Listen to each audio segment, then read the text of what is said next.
Second try. Thank you. Okay. So that's my primary job is I'm a computer science professor. I have a bachelor degree in chemical engineering. So that was the primary reason I was connected with this biomanufacturing group. So I do understand that process and those kind of things a little bit. Primarily I work, I got my PhD in software engineering. So I work mobile apps development, cyber security, digital forensic is my primary research focus. I do also work on game development, animation, those kind of things. So you can see my profile and my work and some of my publication, or search in Google, you'll find it. The second reason, in fact, the reason I was invited here, because I have a small software company. I have like 14 developers now. So we are working on this student tracking website, the portal, database portal. And here is my company. If you would like to learn more, you can see TAS is my company name, TASUSA.com. Primarily, we develop mobile apps, all kind of mobile apps, iOS app, Android apps, Windows apps, any kind of apps. And then all kind of portal development, database development, learning game development. Especially we'll be doing a lot of learning games and how to teach math or concept using math, game technology. Because to interact with our generation, new generation, we have to use their language. So game is a huge industry now, and a lot of learning game to attract and to teach concept. We also do the data mining stuff, and also we are doing virtual labs, animation. Somebody, I forgot the name, was showing some interesting animation today earlier. That was very, very nice. It's a difficult job, but it's awesome. Students learn quickly that way. So here is the tracker website. We have used some data, some images that Impact Magazine gave us. To this site, you can go to CBC, c3bctrack.org or .com. Anything you type, it will come up. So this site, we are encouraging students to use their LinkedIn profile, because many people look for jobs or recruit people through LinkedIn nowadays. So it's kind of good idea to tell our student create a LinkedIn account and use that. So we are encouraging students to use this LinkedIn profile, so they can use LinkedIn credential to log into the site. So when they will click that, so it will come this. We are only taking couple of fields, not everything from their LinkedIn profile, and then just use LinkedIn profile credential and they will log into our site. Otherwise, if they don't have LinkedIn, they can create a new account, and there is some fields are required, but most of them are not. And once they do, then they are in our system, and we can use all their data for our tracking purpose.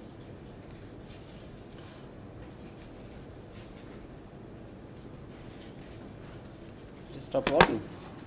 So I have to go back manual way. Okay, so here's some other fields. So I'll give a quick demo with real site. So I've added a couple of screenshots here. And one important thing that we have used the burning glass study. We found that these people, I don't know those people, but Sonia gave those information. It was really good work that who did this. So we used that data. So these are the data. Then we brought this data into our database and got all the job titles. Also, we got the industry partners. So far we have almost 200 industry partners. They are part of this company. So part of this database. So any student come, they can select that what industry they are working on. So in this way, we can see who is working where. We can track them industry-wise as well. So again, I'll give a quick demo on the system. So here is some statistics. One important thing that that database, especially we are doing the real time, we are getting the data and we are creating chart on the fly. So this chart, so if a student go, they just register to a state that may be Pennsylvania or Nevada, wherever they are, right away they will see on the map. So right away their data will show all the, so it will be in the database and real time we are creating those charts. That's kind of difficult task, but we did that. And we're creating so many. So this data also, all the data, like we are listing top 10 states, we are listing the C3bc participants. Just one disclaimer, these are not real students. I created 5 test users. So these are not real data, real students yet. Because I wanted to create so that I can show, But once real student will come in, especially we will have a meeting with Judy today. We'll get feedback from her, and then maybe we'll revise some of the field. And once real student comes in, then I'll delete these test users. Okay, so we have currently 5 test users. We have many other users, but we are not interested on professor like us or Sonia. We are interested on participants. That would be current student or alumni. So we are also showing the real-time data that the job titles and we can see how many students, how many people are in the biomanufacturing, biomedical. So this list will go long because there is many job titles they are working.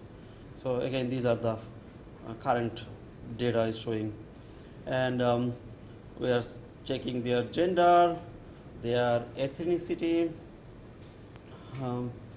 So it will change on the fly based on the data.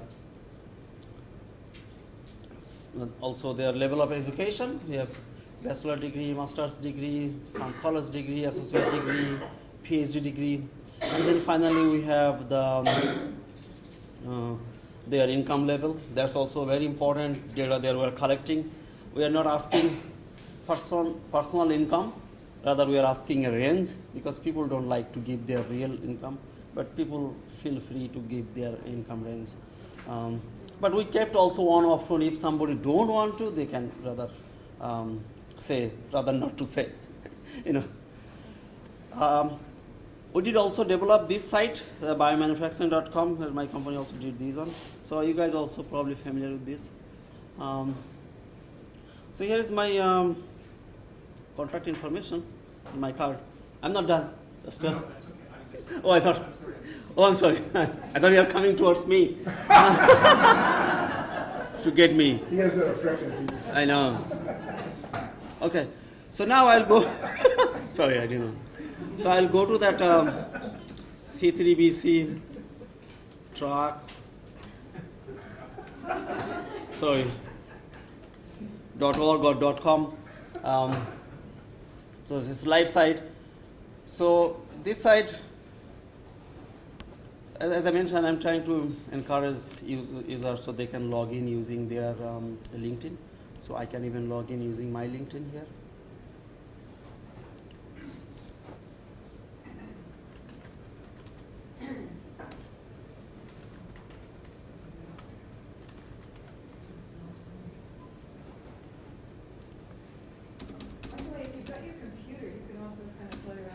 Yeah, please, you do. Our phone, you just go to c3bctrack.org and then c3bctrack.org. Yeah.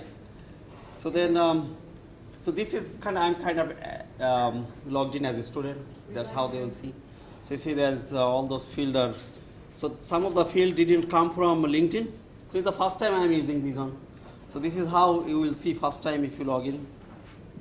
So this photo came from my LinkedIn profile and my email address. So not all of the field will come from thing. And then personal info. So I have to write city.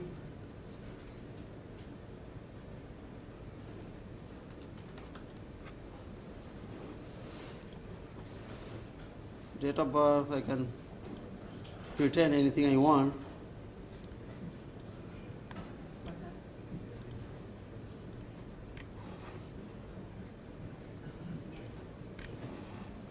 completed education in A1, or I can put that I completed associate degree. Who cares?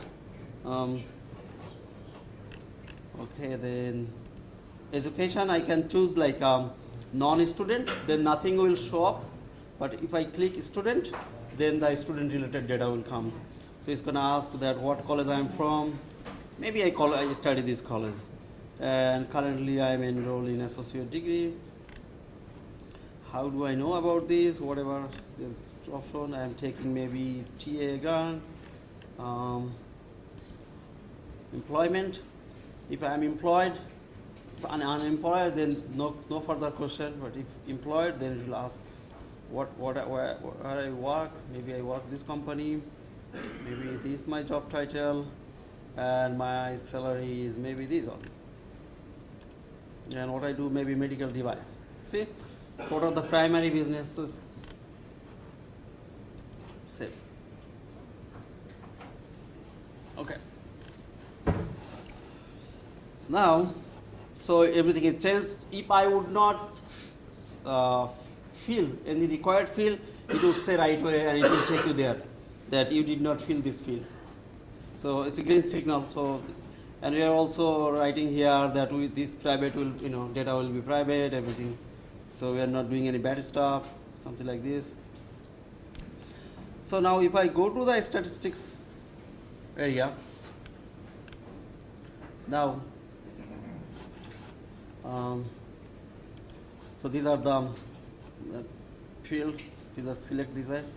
So it will show that one person is here, one person is here, and more people will come. This color will change because right now only one person. So that's why the same color. More people will different color will show, and the whole USA is showing here. And these are the top 10 states. These are the colleges, and this is also you can play with, and it's interactive, some sort of.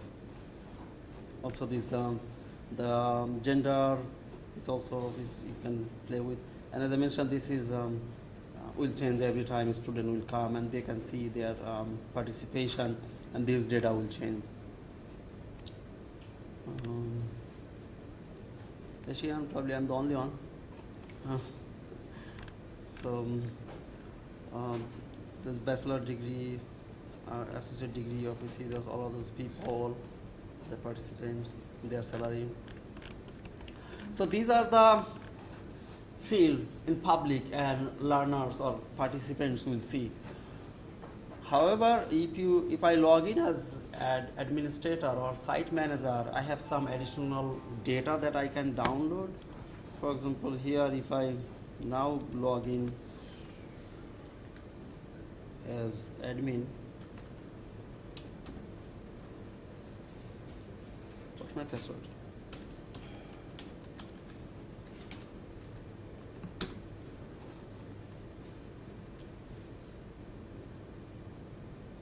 Okay. So anytime you log in, another feature is like if somebody log in did not update 3 months of their data, it will come a link and send a message, hey, you did not update your data in 3 months. So that will click update and it will take you right there. So these are the data I have. So this is another profile. That's kind of my admin profile. So that one I can change. I can also probably change my personal info. Okay, yeah, here I go. So I changed this one to Boston, and this is my zip code. I don't know what is here, zip code.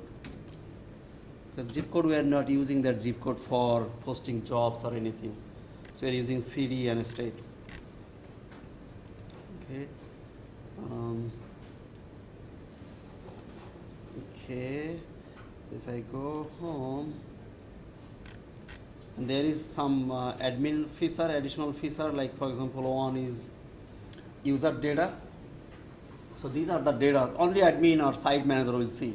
So they can also download all the data as CSV file, kind of XML file, and they can do modify. They can sort by college, sort by degree, sort by all those kind of ways. And this is also talking about like 5 test use I see.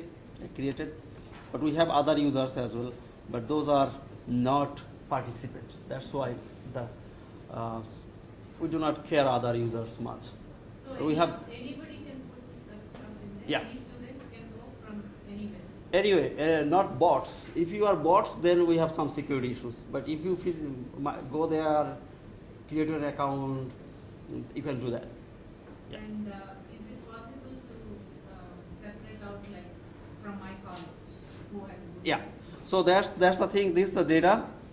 This is the data we have here, college. So you can sort by your college. You can.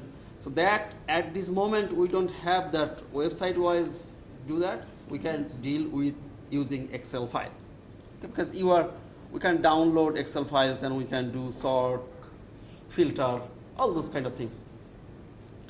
But I'll be happy to work with you guys if you want further, because this was the contract with c3bc, the job that we did already finished it. So if you would like to do something else for your college, you can talk to me. We can do something else for that. Okay, that's fine. Another feature I'd like to show this side, that jobs. You see that the reason I put my profile that I'm from Boston and Massachusetts, then it shows the local jobs. See, these are the jobs in around Boston. Because if I would put Hilo, there is no jobs in Hilo. Hilo has maybe some fisherman job, not this kind of job. So that's why I changed it to Boston. So then it will show the local jobs. These are the different companies. They have jobs here. And then also the whole US. So this can be something useful for our participants. They can see that if I get a job, what kind of job they are, what's their expected salary.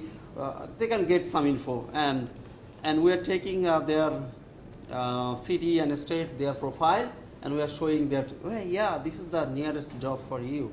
So we are automatically calculating based on their user profile. So, yes? Where did the job data come from? Some job sites. We are not creating our own.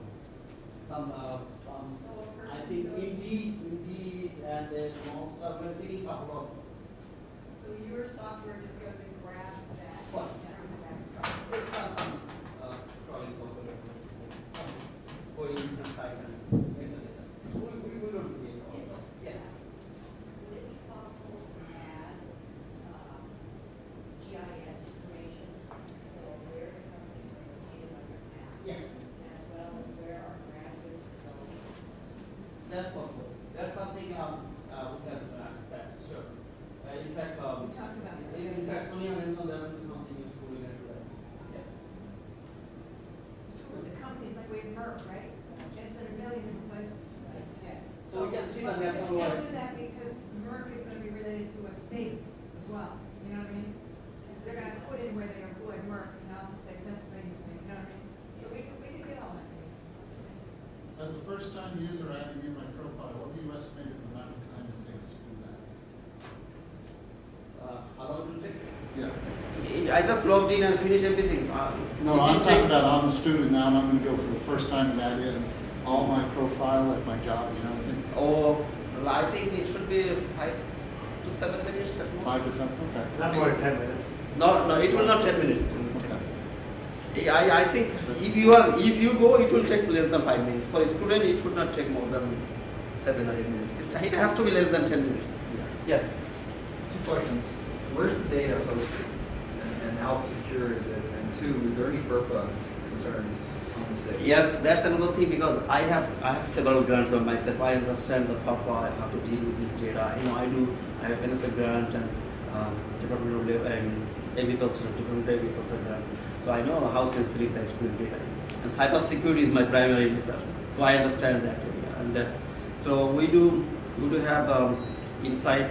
In server, we are saving there. We have backup there. Also, I do make every weekly backup my personally.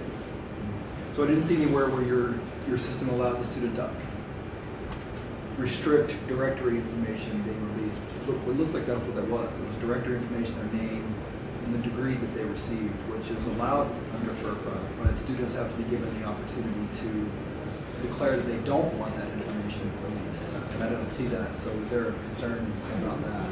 Well, we are not identifying the individual information. So we are collecting only that you do complete bachelor or something, and we are not identifying the John in that. So that's why it's not identifiable individually. Not identifiable. We are doing like total participants. These many doing this, these many doing this. So that is allow that. Okay. Yeah. It's more than aggregate. Okay. That's right. More questions? Questions? Now we're good? Okay, so Sonia, thanks very much for bringing Shawon in. So you're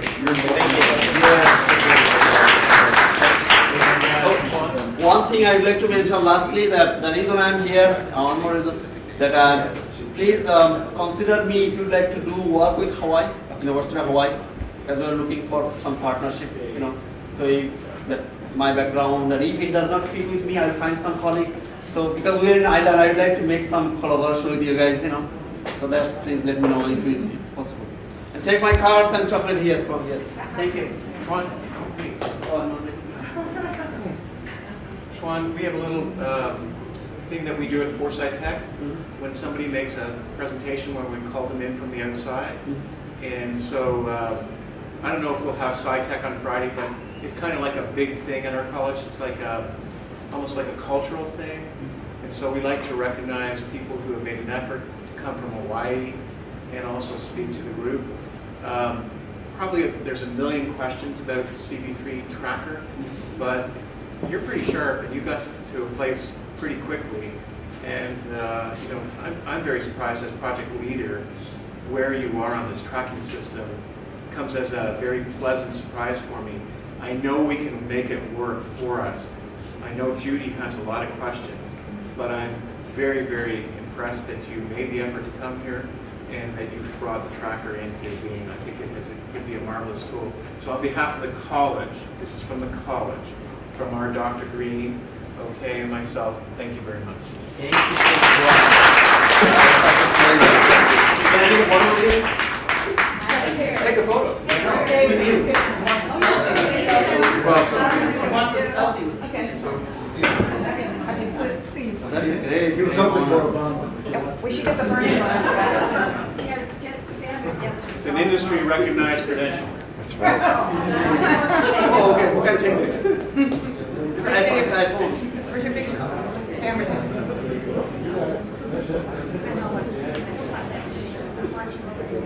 Okay.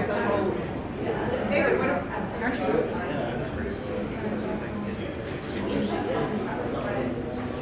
Thank you so much.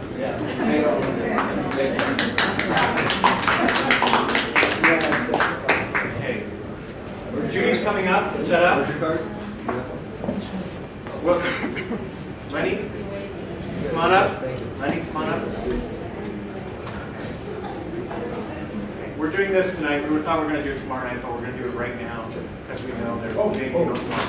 No, you don't know what you're saying. Okay. So, Thank you. Wow. just for everybody, okay.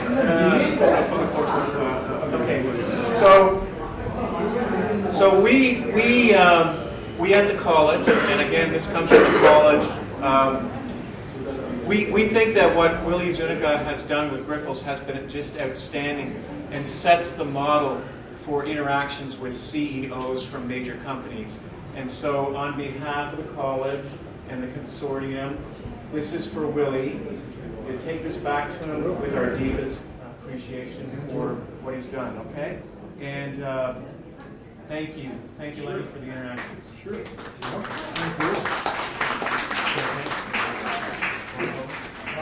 Yeah, I would. I want to get back to here. Yeah. You can superimpose Willie into the file. Cut and paste. Oh, okay. Hey, Lynn, you did so well last time.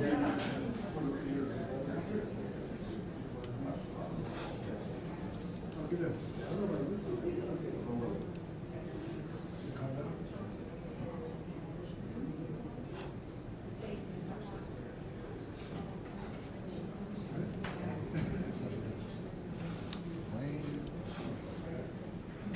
All right.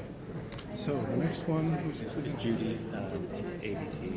Okay, so let's get to the I You folders. should be on my stick. No, I just put it on. Okay, well, let's take a We did look. this already. Let's see. So what's the name of it here? I just want to make sure I've got the right one. No, you put my stick on your, Actually, I saved it to Russ's drive. Okay, so it's on mine, so just pull up mine. and then Is this look your for draft? ADP. right there. Oh, No, the valuation. third one, There it third one is, is right. valuation. Beautiful. There you go. Good, good, good, good. All right, All right. Okay, all right. Good. all right. Okay, Yeah. okay. I'm gonna do this very fast. Okay, Judy's going to do this really fast, Yeah. okay? Fast. But please give your attention to Judy right now. It's been a long day. This is the ninth inning stretch, or whatever they call it, the ninth inning overtime, whatever.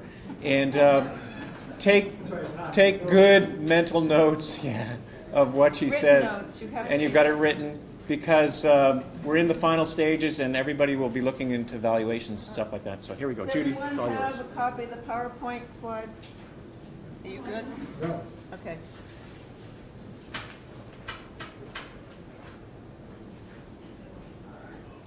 Okay, guys, this will be quick. So I want to just, I'm going to go directly to what we've done.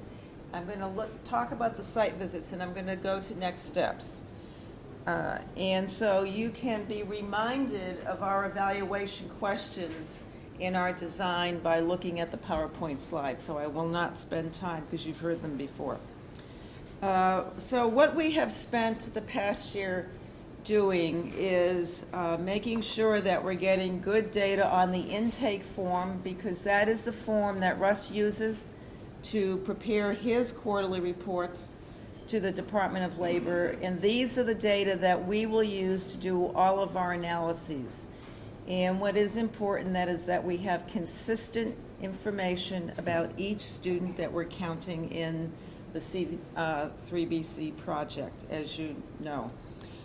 We have spent a lot of time looking at the programs that you've been developing, the courses, and what your anticipated outcomes are.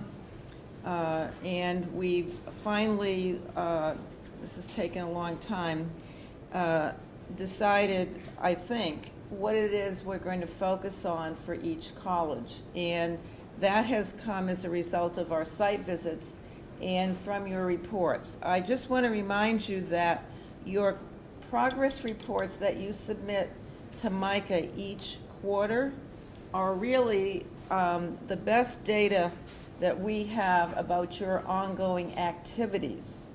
We both look at the numbers, but I look at those activities. So if you are not being as prolific as you might want to increase that information, because I don't want to not know what you're doing.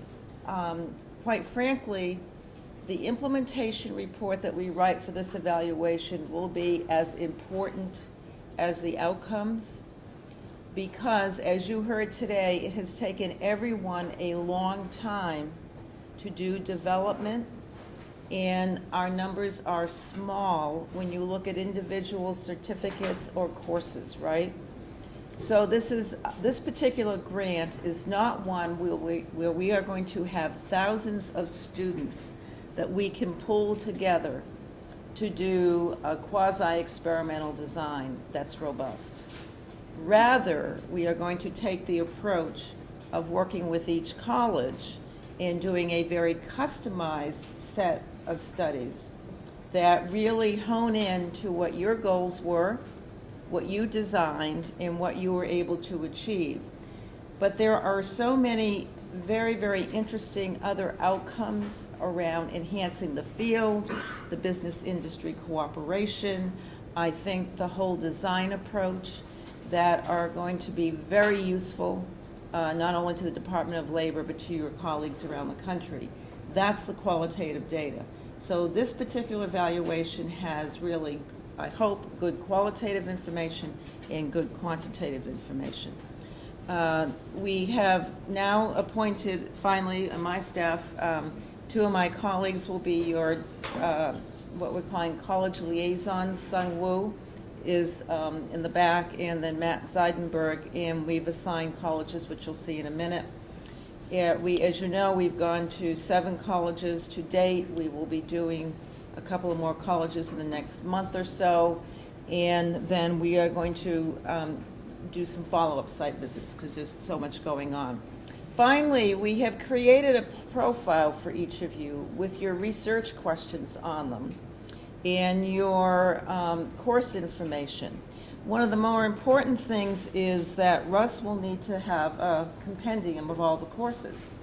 So in a minute, we're going to talk about the kinds, so we're looking at courses from 2 points of view. One is you have created lots of stuff, and we need a standardized description, the standardized categories of everything each of you has created. For our evaluation purposes in terms of student data collection, we are only going to look at a subset of those courses that can answer your most important research questions. But the grant product has to be a uniform list.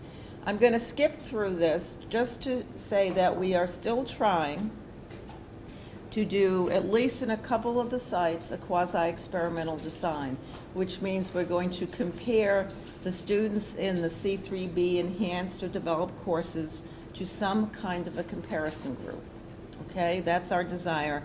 For the others, we're going to just look at your progress, describe, how many you served and what kinds of outcomes they have achieved. I think we are seeing some interesting developments about what I would call the currency of some of the certificates that you're developing, and that is a really interesting question. If you look at the national information, we seem to have put all of our faith in this country in certificates, in degrees, and we really do not know, quite frankly, at a detailed level, to what extent these certificates are paying off in the workplace.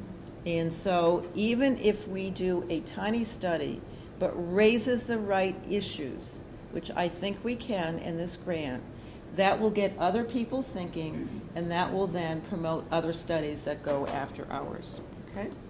So I'm going to skip through this, just make a couple of comments about our themes from the site visits. I remember when I said to you, I think 2 years ago, now tell me about your development process. Do you all do pilot tests? And many of you just laughed and said, no, we design and we go. Well, folks, most of you have done good pilot tests of these materials. And in many cases, there are multiple iterations.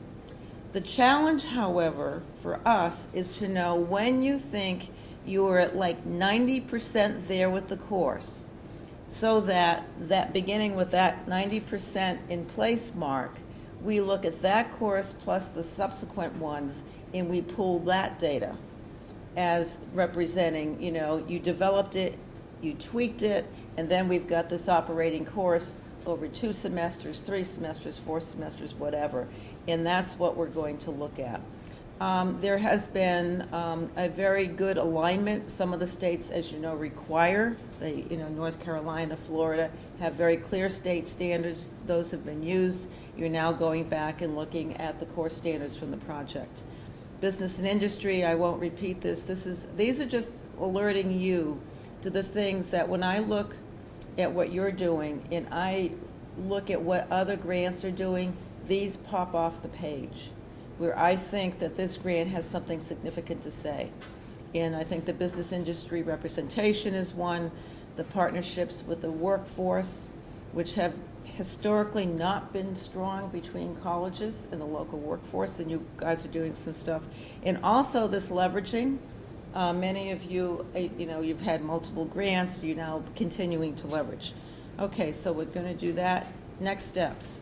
We're going to get back to you with your research questions and evaluation design in the targeted courses. as a way, instead of having us spending a lot of time creating them together, I'm giving you a first draft that you can react to that will, I think it'll make it faster to come to a conclusion. So we're going to do that. We're going to make sure we're clear about which courses during which terms, and we'll give you a list of the data elements, and then discuss our process and timeline. We have kind of what I would call is it the back end? We're toward the end. We are going to be doing a lot of work in the next year and a half toward the end, because we didn't start collecting data early because I couldn't figure it out. Quite frankly, we weren't quite sure for which colleges, which thing. So now we have a game plan, and we have kind of a customized sheet for each college, and we're going to go forward doing that. You'll have data use agreements, and then we'll have this secure data transfer process. So that's where we're going to go in the next month or two, get that started. Sungwoo has Bucks, CCSF, Forsyth Tech, Montgomery, and Salt Lake, and then Matt will have Austin, Ivy Tech, LA Valley, and St. Petersburg.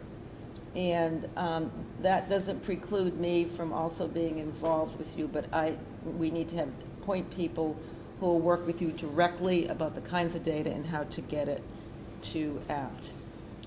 So we are going to negotiate with Bucks and with Ivy Tech, coming to visit soon, and then we will do some follow-up visits in the summer and in the fall.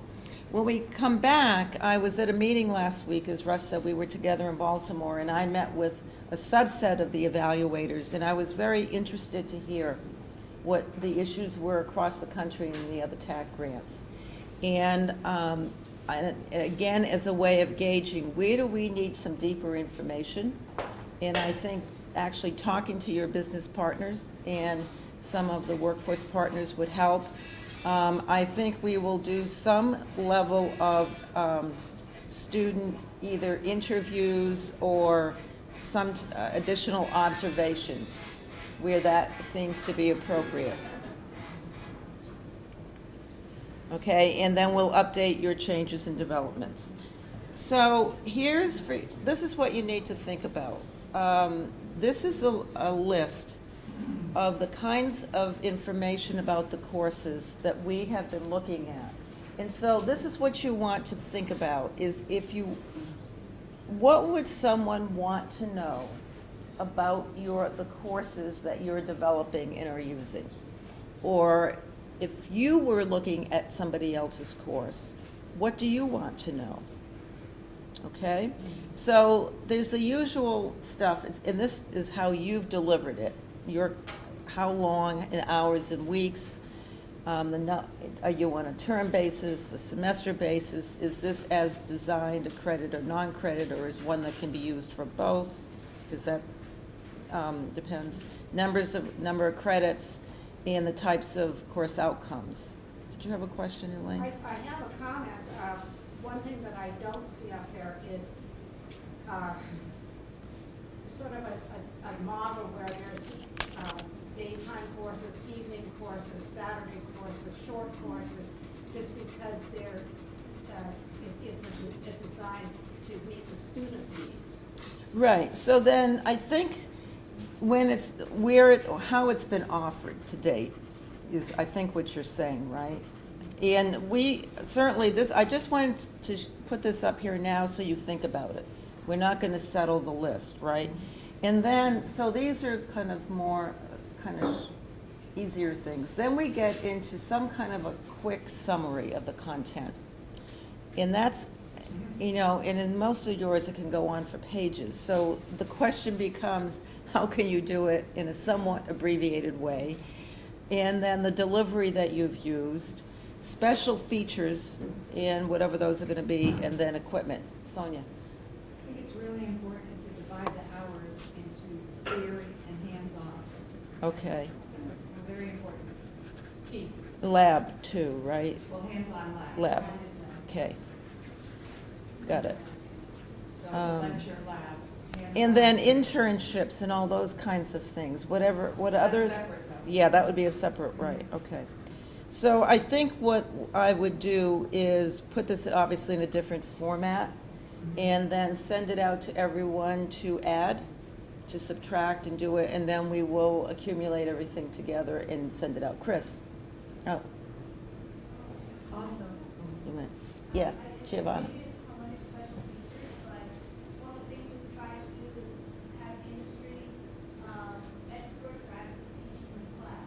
Yes, the types of people you have teaching the class. Okay, good. And then the other thing I guess the question would be, is there going to be something in there related to the course objectives and learning outcomes? I'm telling you, that's up to you, and I mean, I don't know, Russ. See, you're torn between, do we have course objectives? That gets into a very long piece, so I think there needs to be some discussion about what this looks like and how many how much information per course do you want? If I were gonna be a user, I probably would want to know minimally the objectives. Maybe not the whole syllabus, I don't know. I think that's up for discussion. Do you have any questions? Well, I have a comment on that one, another one. Let's see. Well, to do my first one, there should also be one, it seems to me, a certificate inventory information. Yeah. Because really what we're doing is we're taking a certificate and putting it into an associate degree. And before that, we're taking several courses and making it into a certificate. So you know what I mean? But in some cases, not every course you've developed is part of a certificate. Agreed, but I'm thinking But but you have because to at show. least with us, the certificate Right. is important, because Right. we see that we have the same course content kind of in each of the certificates. Yeah. And somewhat the same. So it's content. almost pictured as these are the components, the certificate, and then with this information for each course. Right. Okay, got it. Anybody else have any reactions? No? Okay, so. Who? Oh, I'm sorry. Yeah, Vivian.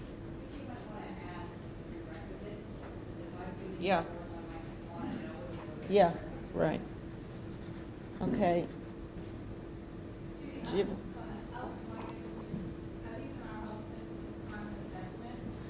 Yes. Are there assessments that have been designed for the courses?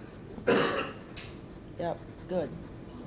Yes, Sonia. I think when you go into your course content, maybe what you could just mention is what part of it is core course or something, you know, something simple like that, to get to some of the things of commonality, Mhm. instead of trying to, you know. Something like that, okay. Yeah, in fact, Judy had an interview today with Courtney and a few of the others, but one of the things that they're already doing is taking the Common Core Yes. and actually making stackable units of courses that industry has told them to do. Right. So it always reverts back to the Right. Common Core. Right. Okay. So I'm going to put this in a different format and send it out and have you go to it, okay? Great. So Judy, Yes. if I understand correctly, this is kind of like a didactic process right now to get input, because there's a lot. This is to get everybody moving.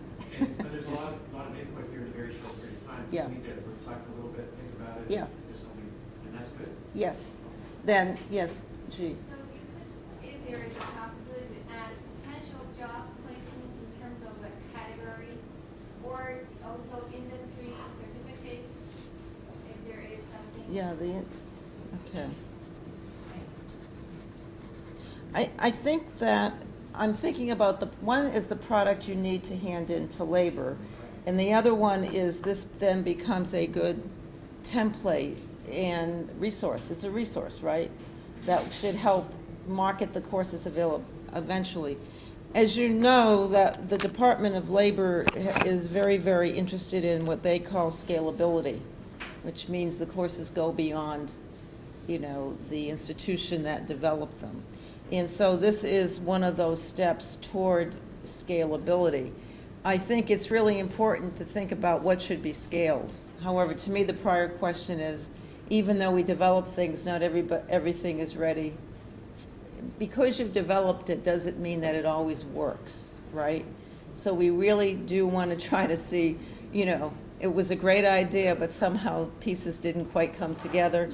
So we do want some evidence that it has a chance of working. Elaine? One of the most important pieces that I got out of today was this biomedical device at Ivy Tech and the students at Anoka Ramsey taking that course for credit. Right. And I don't know where they get do they have to get a transcript from Ivy Tech, or can it be on their Anoka Ramsey transcript, and how those That process. work together? Because we've been trying to do something like that for a long time and have hit major pushback. So I think that is something that is really interesting.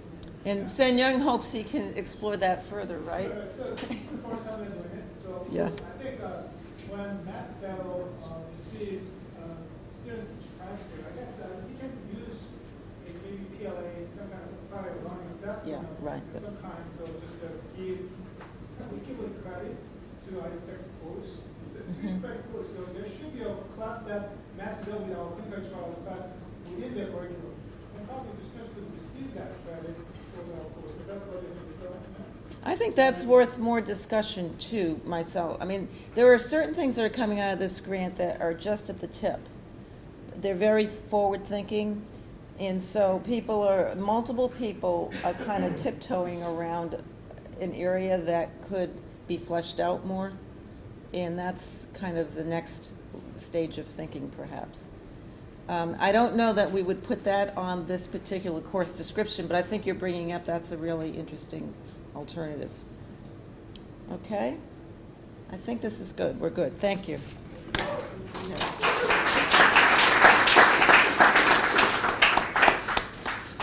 Okay, I'm looking over at Stephen. Thank you, Judy. It's great working with you. It's a lot of, you're a very, very dedicated scientist. And you've got a nice team, and everybody enjoys interacting with you, so thank you very much.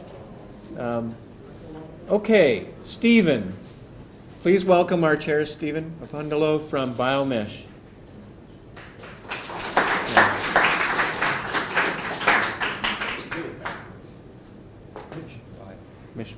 Mishbio, sorry. You just can't get good hired help these days. Yeah, that's right.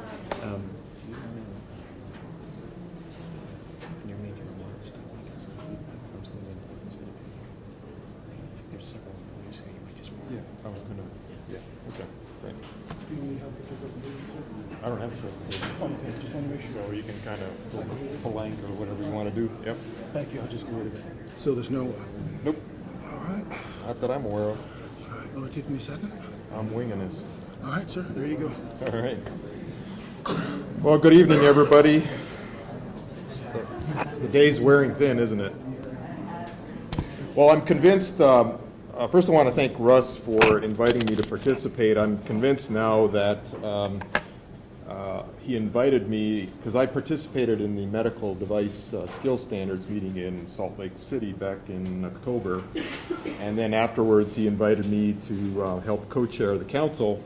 But I think I'm convinced that the reason he did so is because coming from Michigan, I'm not perturbed by the impending weather, and then being a fellow Canadian like Russ, that even, let it snow. So I'll be here tomorrow. I don't know about the rest of you, but so I just a little quick backdrop. So I'm president and CEO of the Michigan Biosciences Industry Association. I've been doing it for 9 years. Hopefully all of you interface with your respective state bioscience associations. If not, you're missing out on a great opportunity. We're an excellent portal to the industry across many different sectors, not just biotech and pharma and medical devices, but ag and industrial, biotech, diagnostics. It's pretty broad industry.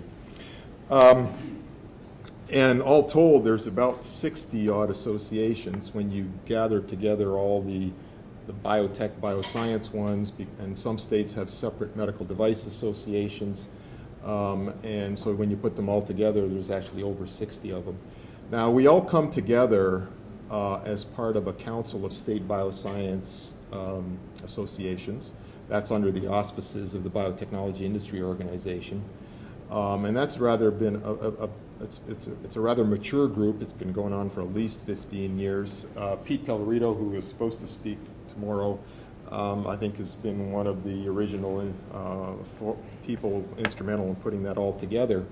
But in the last few years, a number of those associations, particularly those that have a separate sister organization, a C3, a foundation, or an educational institute, have come together to form a Council of State Bioscience Institutes.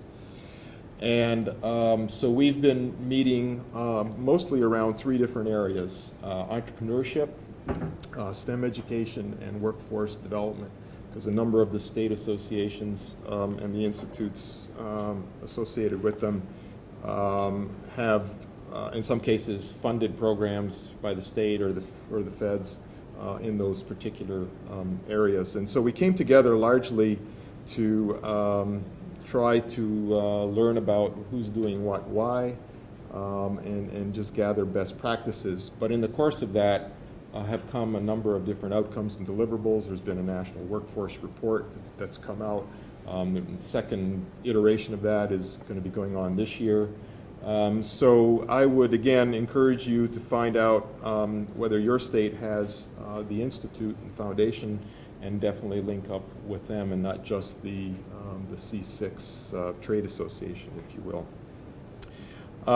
So with that as sort of a little bit of a backdrop, I wanted to kind of just take a few minutes. Russ asked me to kind of talk to you about the council and its role in this meeting and as part of the consortium and its grant and efforts.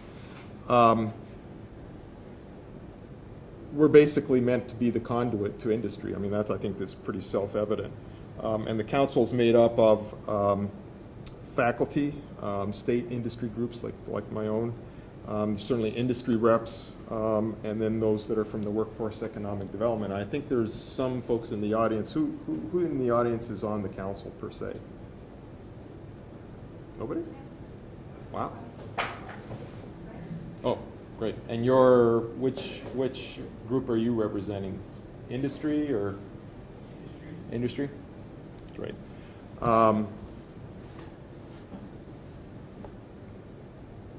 So really, the council is meant to bring together, various folks with various backgrounds.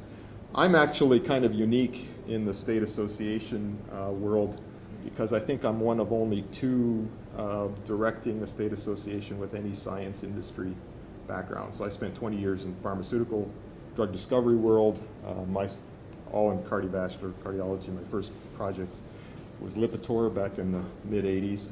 So I've hired many types of different levels and fired. And certainly over the last 9 years have gotten pretty intimately engaged with the medical device community as well. So I understand their needs. And we ourselves have done a lot of interfacing on workforce development. And in fact, we brought together a biotalent summit just a couple of years ago to make sure that our universities and colleges were hopefully aligned with the needs of what industry was requiring. And I think for them it was kind of an eye-opener because I think they found out that there was a pretty big gap and such. So the council is really meant to be that conduit between industry and the workforce economic development world and to the educational institutions. But specifically, the council is meant to help you out in a few different areas. First and foremost is as the consortium develops its annual strategic plan, the council is meant to be to provide guidance and feedback as to whatever is developed and what the deliverables that are planned out. Again, probably self-evident, but we're meant to be that conduit to your local regional industries. It's I know talking with my own higher ed institutions, they find it extraordinarily difficult to get the time of day many times with the industry, big or small. And if they do, it's very locally limited or constrained. Sometimes the companies that they really wish to deal with are, especially in a state like Michigan, hours away. And so I know I was talking to from Minnesota there. You know, we up in the Upper Peninsula in Michigan, we have our third largest medical device company of about 500 employees, and a very great biomedical engineering department there at Michigan Tech University. But they don't deal with us. They don't deal with Stryker, who happens to have its corporate headquarters in the west side of the state. They're actually geographically closer to Minneapolis, and they deal with our counterpart association in Life Science Alley. So it's dealing with those kind of regional issues is actually a big problem, and you know, we try to bridge that, but it's not easy. So so the council is meant to be that conduit. We've also, many of us have been engaged in developing or helping to guide the development of the skill standards and the competencies. I think I got first involved in the development of the biotechnology competencies through the DOL, oh gosh, probably back in 2007 and 8. So the state associations were meeting regularly on those calls, monthly calls, and helping develop those. Certainly, there's been those of us more recently, last year, in fact, dealing with the medical device side of things. I think, you know, for those of us who've been in the industry and have hired and fired and so forth, we really do understand the intricacies of hiring and what the standards and the skills that are needed. We certainly, and I don't think I'm unique in the group of associations, we try to put on college programs and that, and bring the students in touch with industry. And it really never ceases to amaze me that, you know, 25, 30 years after I got my education, the students are really no more closer to industry in many respects than I was back then. And part of the challenge, certainly as an association and as being that conduit to the educational side, is to be able to bring those two worlds together in a way that is current for the students, because what was impressed upon them back when no longer works as well. It's a different technology age, so they want to be razzled and dazzled. They don't want to listen to no offense to anybody, to the academic researcher types who, you know, put up PowerPoints that are filled with words, and they're nice, but they really don't challenge the minds of the kids that really want to be able to have a shine and become the future talent in the workforce. And I think by the same token, the industry, of course, is always looking forward. And so we're trying to anticipate the trends that are developing. And those probably move a lot faster than the educational systems can keep up with. And so it's certainly, I know it's been a challenge to bring that to bear to the higher ed institutions. It's one of the reasons why we in fact developed our BioTalent Summit. It wasn't, we purposely, and Russ was there, so he remembers, we purposely developed it, the program, such that in the morning we started at the high level, and in the afternoon broke up in different sectors: medical devices, pharma, clinical trials, whatever, you know, the region sort of demographics are and the strengths are. But it wasn't a case where we were sitting there listening to, for example, what was going on here earlier, you talking about your programs. Those are great. Companies, I think, if time was luxury, they would love to hear that kind of stuff. But I think what really was important in that particular case was to make sure that the educational institutions understood where the misalignment was in terms of needs today, needs tomorrow, and the curriculum that had to be developed. And as I said earlier, I think that was a little bit of an eye-opener for many in the higher ed community. So in any case, we're here to help. Tomorrow, hopefully there'll be a few others from the council, because our task is to listen to take notes, to sort of deliberate and come back with some observations that hopefully will be meaningful for you to translate back as you go back and continue your good work. So I thank you for the opportunity again to participate. This is really kind of a fun experience, and look forward to meeting many of you if I haven't already. So thank you. Questions? Questions? Yes? We're the Michigan Biosciences Industry Association, or MishBio for short. We're from Florida. Right, Bio Florida is our program down there. But Florida is a little unique. We also have a sort of a separate medical device association that straddles Florida, Georgia, Yosemite, Southeast. But yeah, Bio Florida is our direct organization down there. So there are 3 people from the council, including yourself. That's 4. So Chris, and Jeff. Yeah. So Chris, you want to give just a sort of a bird's eye view? You've been in the medical device from day one. So has Chris. Can you just give us a second? Bye, Bill. Thanks. Any reflections? Stand up, reflection. Top of mind of what we're doing with the consortium. Top of mind. You can say no. It's more time, man. No. With respect to what we're trying to achieve in the consortium. From the industry. Yeah. From your industry point of view, as to what we're trying to establish.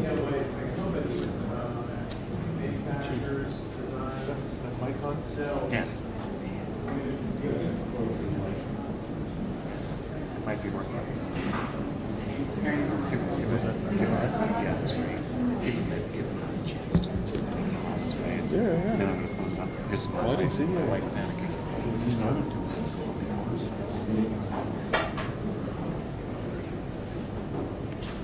I'm Chris Gales with St. Pete College. As far as being a part of the advisory council, I've attended the Salt Lake City meeting in October, as well as the initial meeting I think was done in St. Pete College, where we had an innovation group going on down there. Basically, we just got together and worked on the core curriculum, and basically just broke down into separate groups and worked our way through what industry and what education seemed as the appropriate course structure, for the program. And it's been evolving ever since the initial day at St. Pete College, and it seems to be working pretty well. I believe we're going to have a little bit more of that maybe this trip. You mean tomorrow when we're all stuck in the Yeah. What else do we have to do tomorrow? Yeah, exactly. So as far as what I do, I design and manufacture Class 1, Class 2 devices for ophthalmic surgeries, as well as dental and reconstructive surgeries. So that's my personal background. I've been doing it for 10 years. So, any questions? Thanks, Chris. I'm just following over toward the. Okay, yeah, we're getting orders here. Sure. Thanks. Chris? First of all, Chris, on behalf of the consortium and the fact that tomorrow's probably going to be a complete whiteout, Cook Medical helping us achieve this, not just today, but right from the very beginning, we thank you.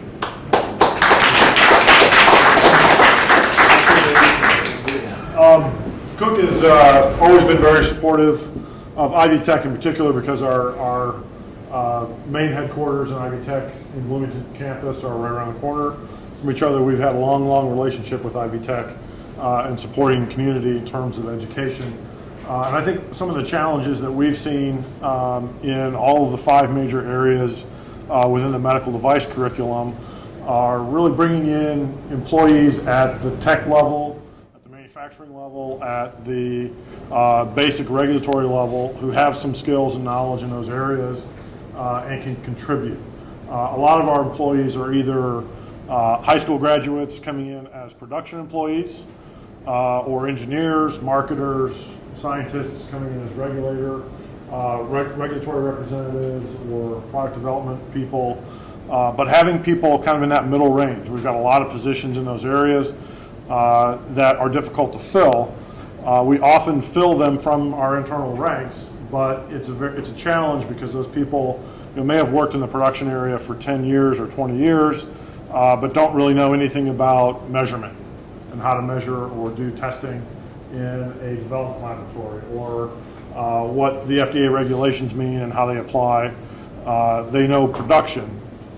They can do those things, but they can't run a testing apparatus or something like that. So from our standpoint, having available coursework and credentialing and those kind of things that can provide our employees, but also prospective employees, the opportunity to really learn some of those kind of skills that support that work in those levels is really important. And we're seeing a lot more of those kind of positions open up in our company, and I would presume others within our industry. So we also have, by the way, a company not far from here, which is one of the connections with Russ and Foresight Tech. We have a company that's been here for, I would guess, 35 or 40 years here in the Winston-Salem area. So it's a big part of our communities. We try to support as much as we can the educational initiatives. So, Russ, is there anything?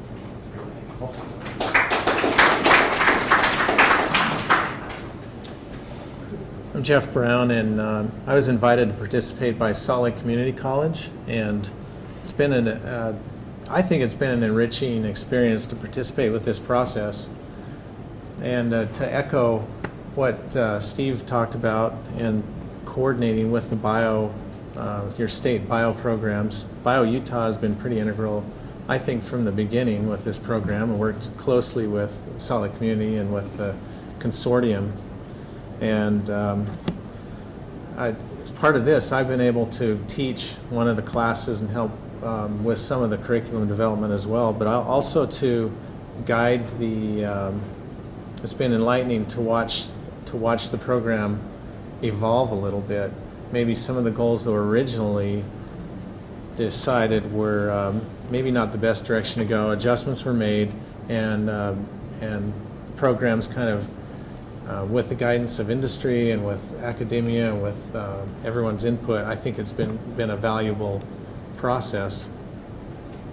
One of the things that comes to mind, and I've kind of bounced this back and forth with Craig Caldwell a little bit today, is this idea that some of this may be kind of being developed in a vacuum. And I know that we talk about industry participating in this process, but here's a great tool that's being developed by academia, and the industry is talking about where it's going, but industry in general isn't educated on the value of this. When employees want to put the certificate on their resume and apply for jobs, the employer who sees this may not understand what it is, and vice versa. Employee or potential employees who are looking for credentials and want to look for jobs may not understand this. So I would say that if we move forward in the second phase of this, that marketing be some kind of component of the grant to get that word across, to educate employers and potential employees about the value of this.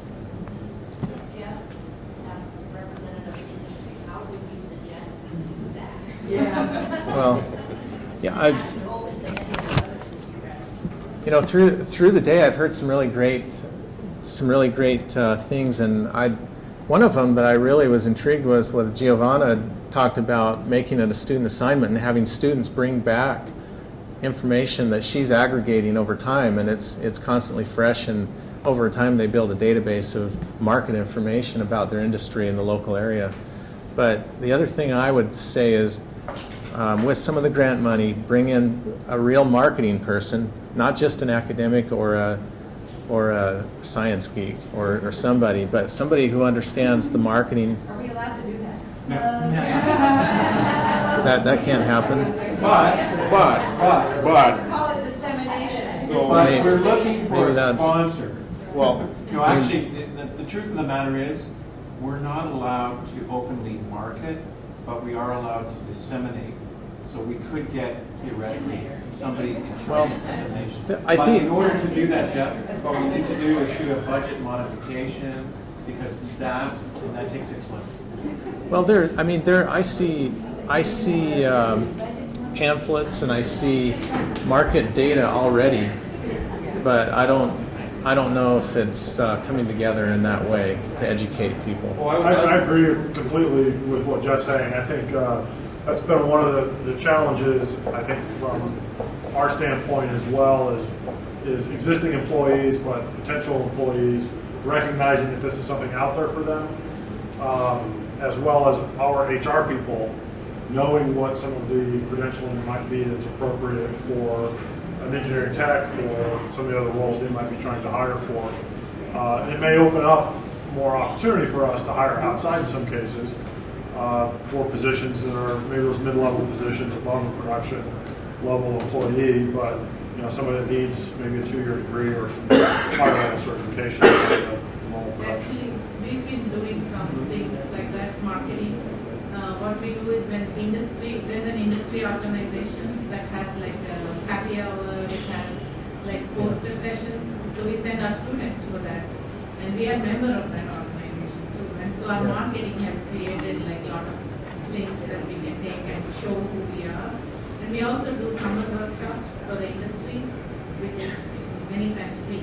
So they get to see what we have and then they bring in, and they actually hire us. I'm from San Francisco, and I'm the director of a national center that's funded by the National Science Foundation, and we have been for 18 years. It's worked very closely with people across the country. And one of the things that I found is that the industry just looks at community colleges frequently and doesn't look at programs that are specifically designed like medical devices. And so that's a big area of information sharing, and I work with Bay Bio Institute and Life Science Alley in Minnesota, Ohio. well, I think these Jeff and Chris are right. I would agree. I would make a couple of comments. First of all, the Council State Bio Institutes, and I'm sorry, you probably know Lori Lindbergh at Bay Bio. She was supposed to be here, but her flight got canceled, so I'm the only one left standing. From the state association side, but certainly one of the things that we're going to be talking about, because she and I are both on the executive committee, is how we can better bridge that group and that extended group with this.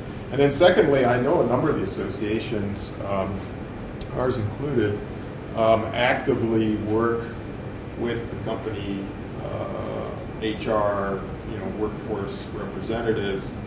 Because it's hard to penetrate within, especially with the larger organizations. And then coupled with the fact that people come, people go.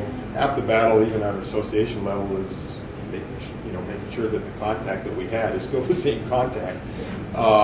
Because the companies, let's face it, they're in the business to be in the business.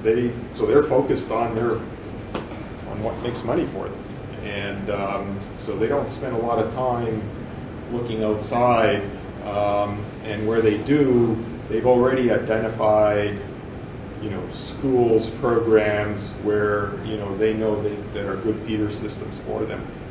Sometimes that's local, regional, sometimes it's halfway across the country, believe it or not.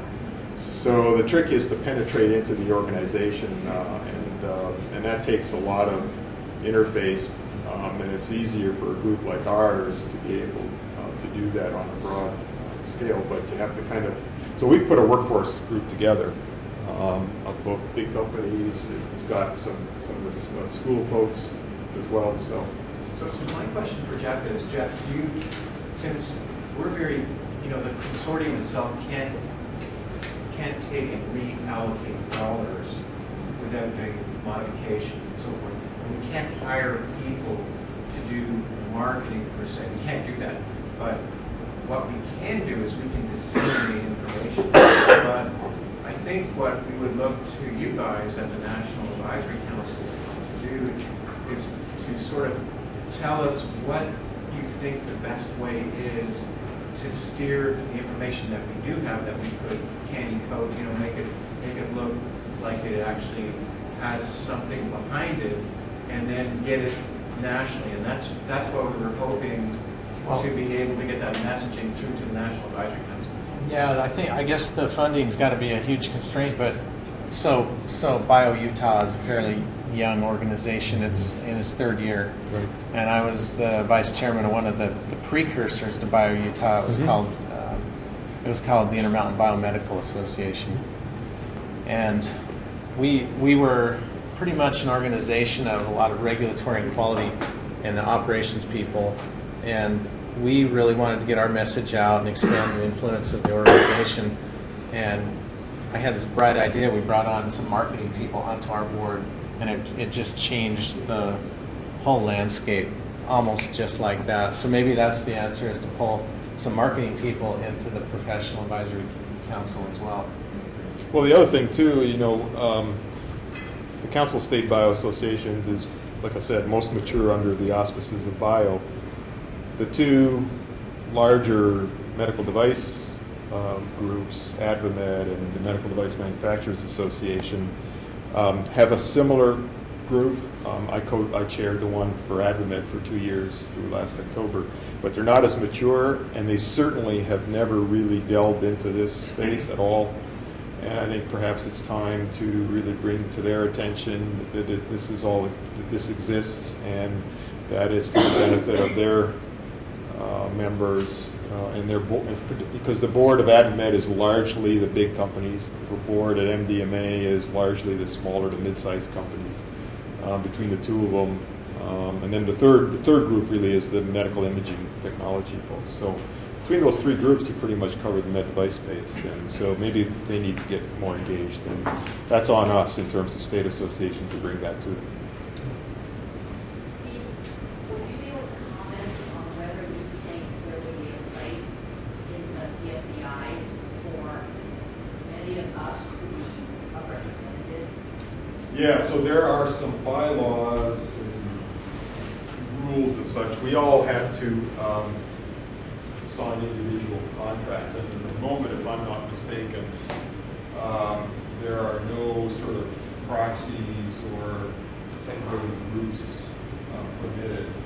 And in fact, that's been a point of discussion, but it has to do with the way we interrelate with Bio and the Biotechnology Institute, which is really the fiduciary body for the CSBI. So it's kind of complicated, but we are talking about it. We haven't quite figured out the Some of us are already. Linnea Fletcher's going to be on it. And so is Tom Tubani, but not on the Institute, on the board of BioForward, which is the state organization. Yeah, that's different. That's different. Isn't Linnea on the Institute board? On Texas? I don't know. Yeah, she's on the CHBI. On Texas, right? Yeah, right. Yeah, so we should all be able to be on it theoretically.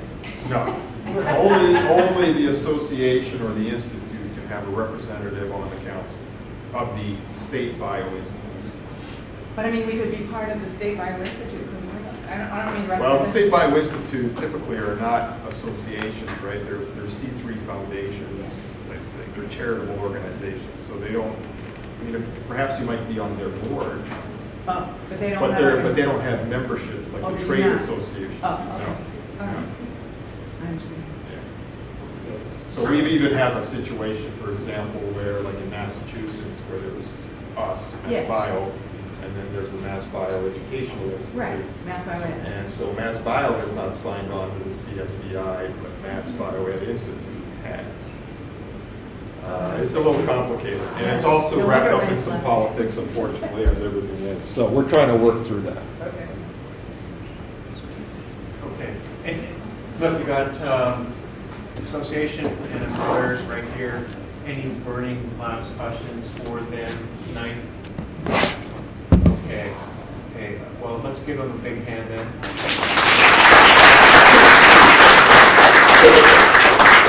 They're the reason, right? I mean, they make it happen. Okay. Decision time.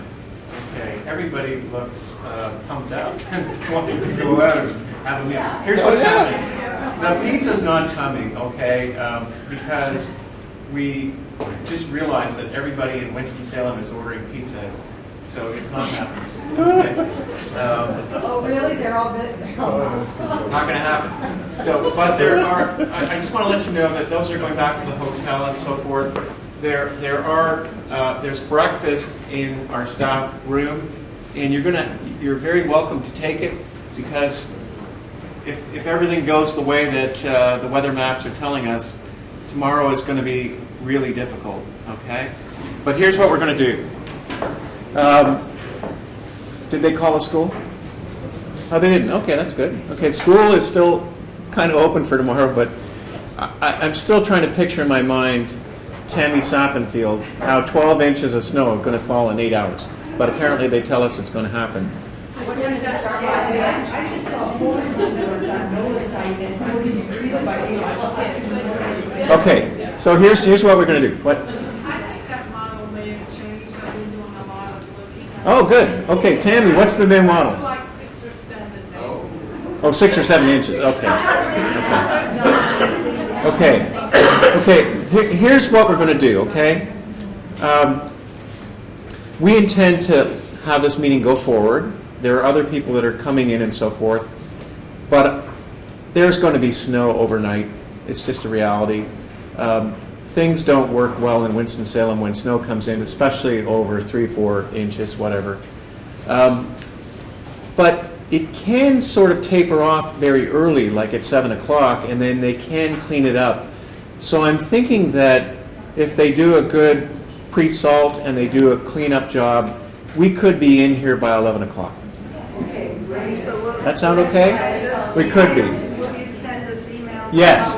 So what we're going to do, I'm going to send a blanket email to everybody, okay? Before I leave tonight, I'm going to make sure that, we've got those 2 lists and we're good to go. And so that's the plan, okay? Does that sound good for everybody? Okay, now, if it turns out that Tammy's model is 12 inches and nothing's going to move in Winston-Salem and you're all going to be over at whichever hotel you're going to be at, we'll put the 1-800 number in and we'll do a call. It's old technology, but we can do it. We can do a call, and what we'll do is, instead of running through the whole meeting, what we'll do is we'll basically recap what happened here today and some of the key learnings that have come out of it. Would that be good? Yeah. Would that work? Fridays. Well, Friday I'm hoping is as planned, okay? And we can pick up some things on Friday, but that's kind of the way I'm seeing, because nobody wants to spend the whole day tomorrow on a conference call, right?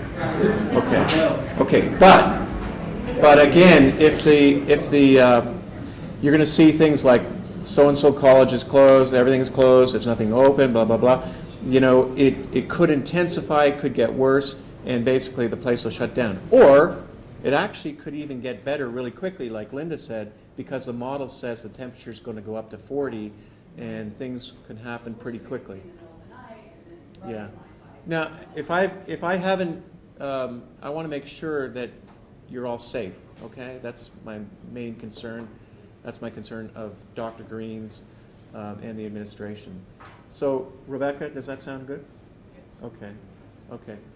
Sound good? Okay. I want to thank everybody. Great day. Thank you very much.